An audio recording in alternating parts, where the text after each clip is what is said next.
San Cirilo de Jerusalén nació probablemente hacia el año 315, en Jerusalén o en sus inmediaciones, dentro de una familia cristiana, al parecer acomodada, en una época decisiva para la historia de la Iglesia.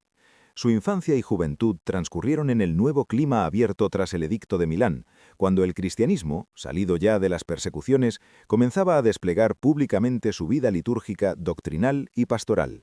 Fue también testigo de la profunda transformación de Jerusalén en tiempos de Constantino, cuando la ciudad quedó marcada por la identificación y monumentalización de los santos lugares, en particular por la construcción del complejo del Santo Sepulcro, que habría de convertirse en el gran escenario de su ministerio y en uno de los centros espirituales de la cristiandad. Recibió una formación sólida, especialmente en la Sagrada Escritura, y todo indica que también poseyó una instrucción literaria notable. Hacia el año 335 fue ordenado diácono por Macario de Jerusalén y alrededor de 345 recibió la ordenación sacerdotal de manos del obispo Máximo, sucesor de Macario. Ya como presbítero, destacó por su capacidad para exponer la fe con claridad y hondura, de modo que quedó estrechamente vinculado a la formación de los catecúmenos, es decir, de quienes se preparaban para recibir el bautismo. Aquella dedicación a la enseñanza no fue un aspecto secundario de su vida, sino uno de los rasgos fundamentales de su vocación y la base principal de su influencia posterior. Hacia 348 o 350, tras la muerte o deposición de Máximo, fue elevado al episcopado de Jerusalén. Su acceso a la sede estuvo rodeado de dificultades y sospechas desde el principio. Algunas fuentes antiguas, entre ellas San Jerónimo y Sócrates Escolástico, insinuaron que en su elección intervino a Acacio de Cesarea, poderoso metropolitano inclinado a posiciones filoarrianas, lo que hizo pensar a algunos contemporáneos que Cirilo podía mostrarse cercano a fórmulas teológicas intermedias o ambiguas. En realidad, su postura ha de entenderse a la luz de un tiempo extraordinariamente convulso, en el que las controversias nacidas tras el Concilio de Nicea dividían a las iglesias orientales entre defensores del homoousios niceno, partidarios de fórmulas de semejanza y diversas corrientes arrianas.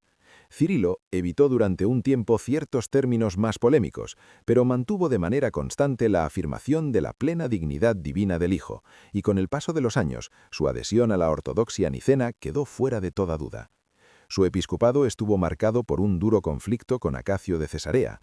La disputa no fue solamente doctrinal, aunque la cuestión arriana ocupaba el centro de la vida eclesial del momento.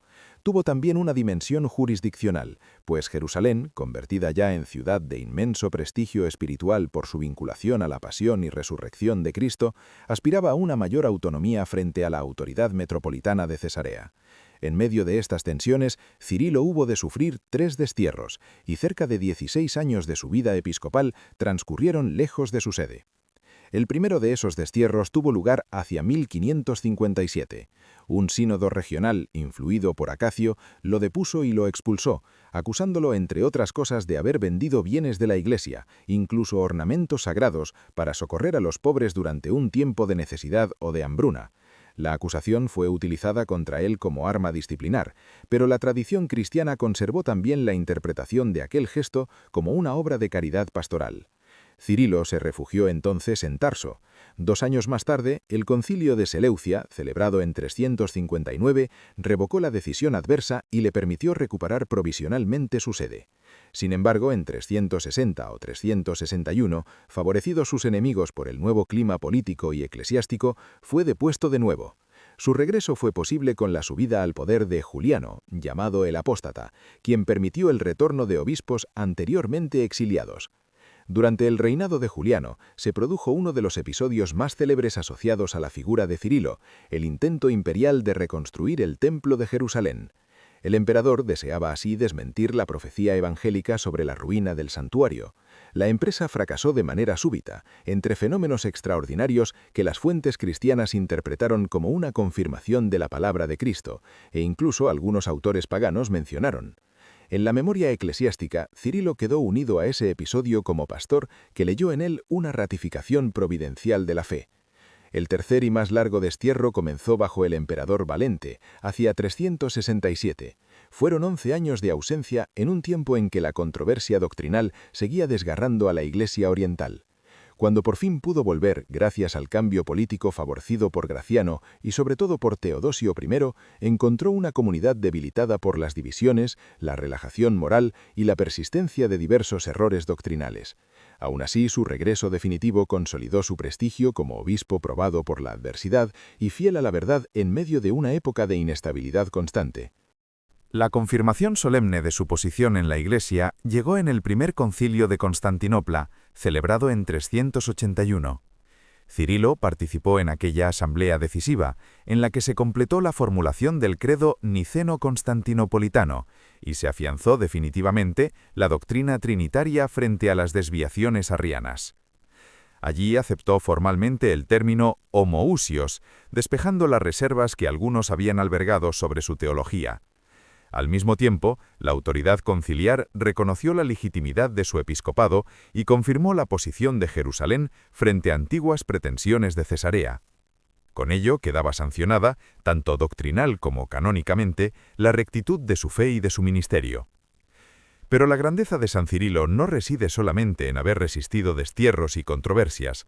Su importancia singular se debe, sobre todo, a su extraordinaria labor catequética.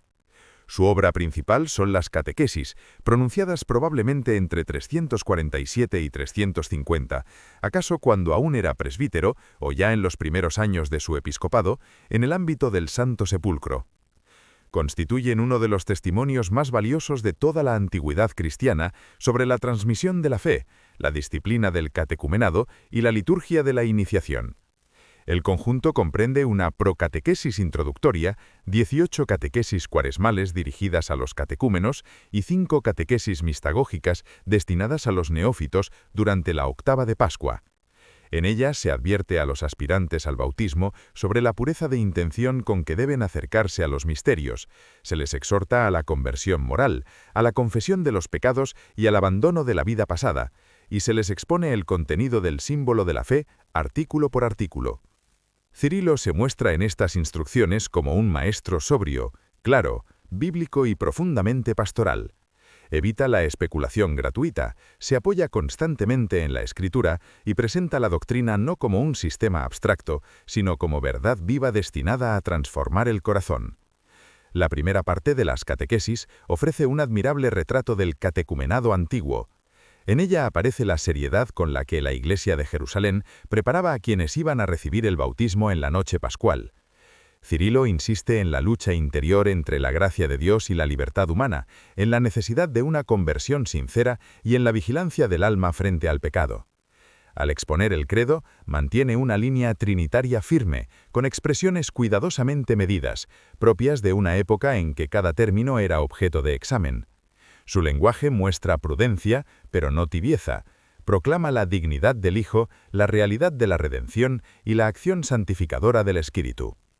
Las catequesis mistagógicas poseen un valor excepcional. En ellas, Cirilo explica a los recién bautizados el sentido de los ritos que acaban de recibir, las renuncias bautismales, la unción, el bautismo mismo, la crismación y la participación en la Eucaristía.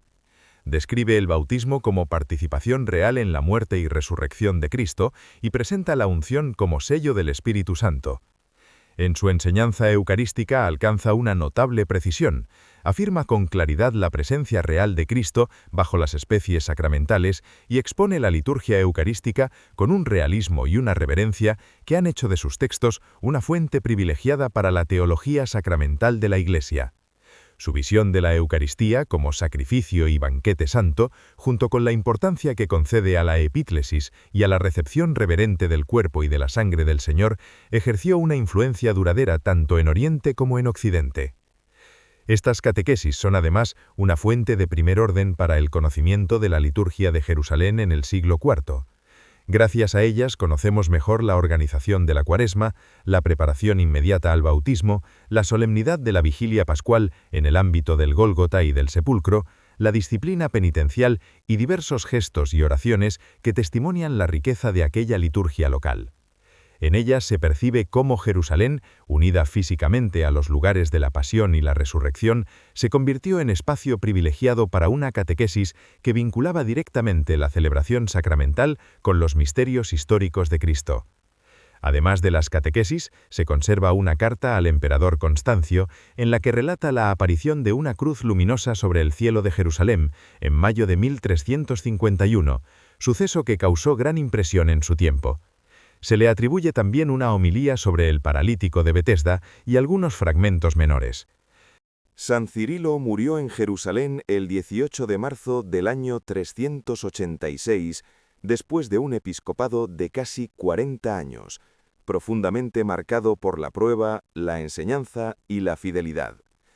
La Iglesia venera su memoria el 18 de marzo, y siglos más tarde, en 1882, el Papa León XIII lo proclamó doctor de la Iglesia, en reconocimiento a la excepcional importancia de su magisterio catequético y sacramental. San Cirilo de Jerusalén, ruega por nosotros.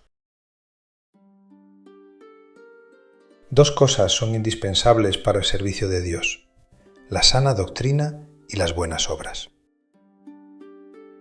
Por sí sola la enseñanza del apóstol que acabáis de oír basta para convenceros de la verdad de los divinos misterios, cuya recepción os ha hecho participantes del cuerpo y de la sangre de Jesucristo.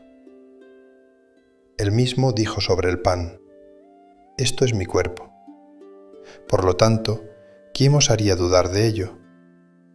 Y sobre el vino: «Esta es mi sangre». ¿Quién podría negarlo? Caíste en las redes de la Iglesia. Con vida serás cogido, no huyas. Es Jesús quien te ha echado el anzuelo, y no para destinarte a la muerte, sino para, entregándote a ella, recobrarte vivo, pues es necesario que tú mueras y resucites.